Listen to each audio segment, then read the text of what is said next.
L'Église catholique fait mémoire de saint Irénée. Le beau prénom d'Irénée signifie en grec paix, pacifique, pacifiant. Irénée naquit vers 130 à Izmir, à l'ouest de l'actuelle Turquie.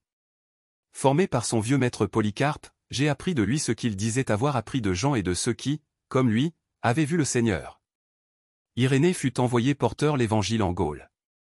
Il succède à saint Pothin comme évêque de Lyon peu après 177, après avoir porté au pape la lettre des martyrs de Lyon et de Vienne. Les premiers martyrs sur notre sol, ils étaient 48, dont sainte Blandine. Si l'on sait peu de choses sur la biographie de saint Irénée, son œuvre écrite manifeste l'un des plus anciens et des plus remarquables docteurs de l'Église d'Occident. Il nous a laissé deux œuvres essentielles, la démonstration de la prédication apostolique et surtout le traité contre les hérésies. Témoin de première valeur, par l'intermédiaire de saint Polycarpe et de saint Jean, de la vie, la mission et la divinité de Jésus, Irénée a su être rassembleur de l'unité de son Église. Conciliateur, il apaise la querelle survenue à propos de la date de Pâques entre le pape Victor de Rome et les églises d'Asie. Dans ses œuvres et son témoignage, il montre que l'unité de l'Église est la condition même de son existence. L'universalité ne s'oppose pas à cette unité, parce que l'Église du Christ est la fidèle dépositaire et gardienne de la foi, issue des Écritures et transmise par les apôtres du Seigneur. Dans sa théologie de l'Église, centrée sur la personne du Christ, Irénée s'opposa vigoureusement au gnosticisme.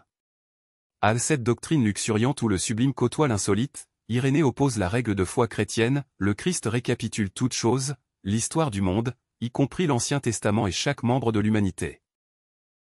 Il est l'homme intégral, étant le Fils unique de Dieu. Irénée de Smyrne et de Lyon, un chaînon remarquable dans la transmission de la foi chrétienne entre l'Orient et l'Occident, l'Asie mineure et la Gaule, la mer Égée et le Rhône. Saint Irénée, priez pour nous. Évangile. Réjouissez-vous avec moi, car j'ai retrouvé ma brebis qui était perdue. Alléluia.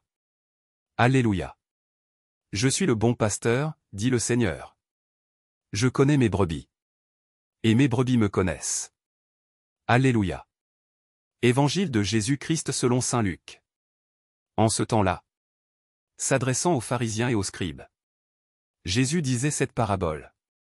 Si l'un de vous a 100 brebis et qu'il en perd une, n'abandonne-t-il pas les 99 autres dans le désert, pour aller chercher celle qui est perdue, jusqu'à ce qu'il la retrouve? Quand il l'a retrouvée, il la prend sur ses épaules, tout joyeux. Et, de retour chez lui, il rassemble ses amis et ses voisins, pour leur dire: Réjouissez-vous avec moi, car j'ai retrouvé ma brebis, celle qui était perdue. Je vous le dis, c'est ainsi qu'il y aura de la joie dans le ciel pour un seul pécheur qui se convertit, plus que pour 99 justes, qui n'ont pas besoin de conversion. Acclamons la parole de Dieu. Louange à toi Seigneur Jésus.